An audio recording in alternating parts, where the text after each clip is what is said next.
नमस्कार शेतकरी मित्रांनो, आवड मोसंबी शेतीची या यूट्यूब चॅनलमध्ये पुन्हा एकदा आपलं स्वागत.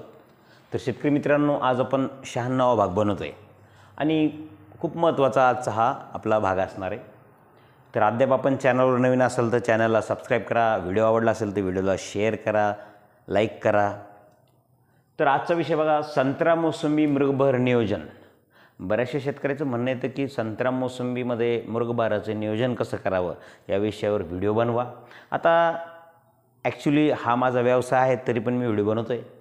झाडाच्या कंडिशननुसार, जमिनीच्या प्रकारानुसार आपण ज्या गोष्टी करतो याच्या प्रमाणात आणि वेळेमध्ये थोडा बहुत बदल पडतो.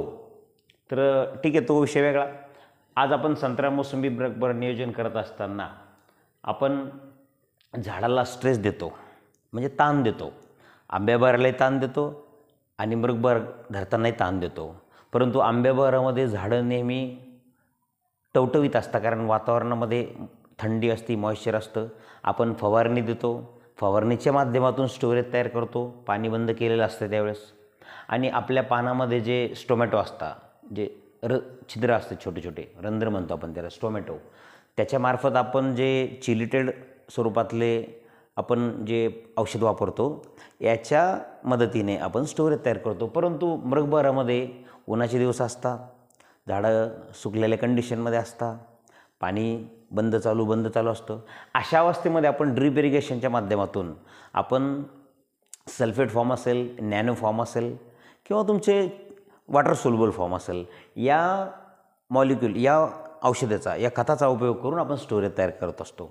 तर त्यासाठी आपण फॉस्फरिक ॲसिड, हिरव्या कलरचं फॉस्फरिक ॲसिड, जे की 85% आलं, त्याच्यामध्ये पांढऱ्या कलरचं पण असतं आणि हिरव्या कलरचं असतं.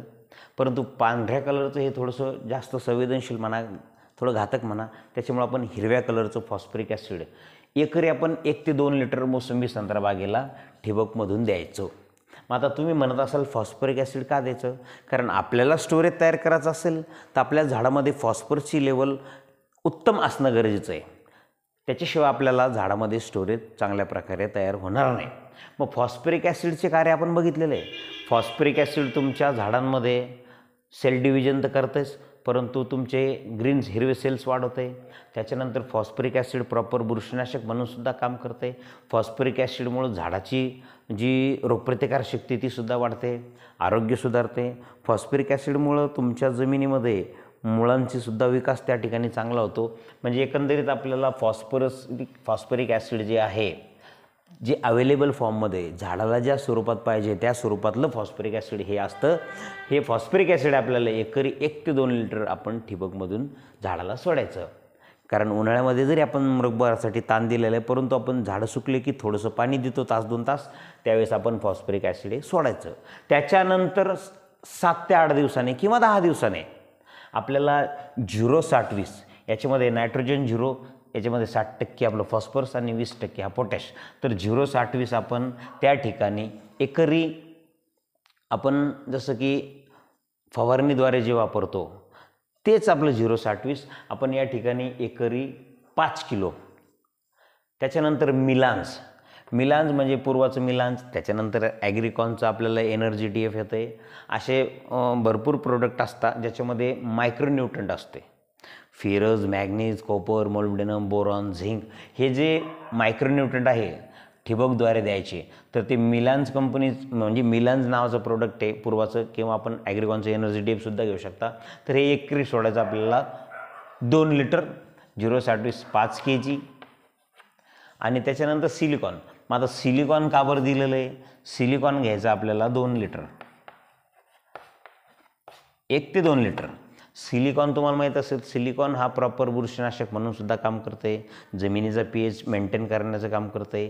तुमच्या मुळावर एक लेअर तयार होतो, जे की बदलत्या वातावरणामुळं, पर्यावरणामुळं किंवा अजैविक ताणामुळं ज्या झाडामध्ये आपल्या अन्नद्रव्य घ्यायची जी क्षमता कमी होते ती क्षमता वाढवून द्यायचं सुद्धा काम करतो. सिलिकॉन हा तुमचं सेल डिव्हिजनचंही काम करतो. तर सिलिकॉन आपण वापरा त्या ठिकाणी 1 किंवा 2 लिटर कोणत्याही चांगल्या कंपनीचं.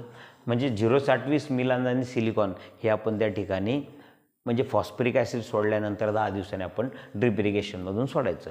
त्याच्यानंतर पुन्हा 10 ते 15 दिवसाला परत एक वेळ 0-60-20 आणि मिलान्स 2 लिटर आणि इथं 5 kg. 15 दिवसाच्या अंतराने परत एकदा आपल्याला ठिबकद्वारे सोडायचं आणि त्याच्यानंतर आपण ताण दिलेलाच असतो, थोडं बहुत पाणी देतो, नेहमी झाड सुकलेलं अवस्थेतच ठेवतो मुरगभरासाठी.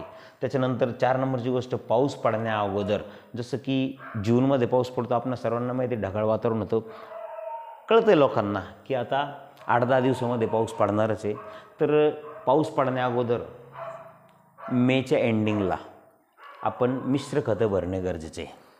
झाडाच्या कंडिशननुसार, झाडाच्या कॅनोपीनुसार आणि जमिनीच्या प्रकारानुसार खतामध्ये बदल होतो. मिश्र खतं का बरं द्यायचे? कारण हे जे दिलेले आहे आपण 0-60-20, त्याच्यानंतर आपण मायक्रोन्यूट्रन, सिलिकॉन, त्याच्यानंतर फॉस्फरिक ॲसिड, हे आपले टेम्पररी काम करणारे खतं म्हणता येईल याला. परंतु लाँग टर्मला जास्त दीर्घकाळ रिझल्ट देणारे आपल्याला ग्रॅन्युअल फॉर्ममधले मिश्र खते आपल्याला त्या ठिकाणी द्यावचे गरजेचे असतं. तर शेतकरी मित्रांनो, अशा कंडिशन, अशा पद्धतीने आपण जर काम केलं तर आपल्याला मुरगभर हा संत्रा मोसंबीवर चांगल्या प्रकारे त्या ठिकाणी लागणार. तर शेतकरी मित्रांनो, 96 भागामध्ये आपण ज्याविषयी चर्चा केली, अर्थात आशा करतो तुम्हाला ती समजली असेल. कृपया व्हिडिओला लाईक करा, शेअर करा, चॅनलवर नवीन असेल तर चॅनलला सबस्क्राईब करा. आणि तुम्हाला डिटेल्स जर माहिती पाहिजे असेल तर तुम्हाला सर्वांना माहिती आहे, आपला ग्रुप असतो, त्या ग्रुपवर आपण वर्षभराची 3000 रुपये फीस घेऊन शेतकऱ्याचं जे मार्गदर्शनाचं काम करतो, त्याच्यामध्ये मल्टीनॅशनल कंपन्याचे प्रोडक्ट शेतकऱ्याला दिले जातात, ज्याच्यातून फसवणूक होत नाही.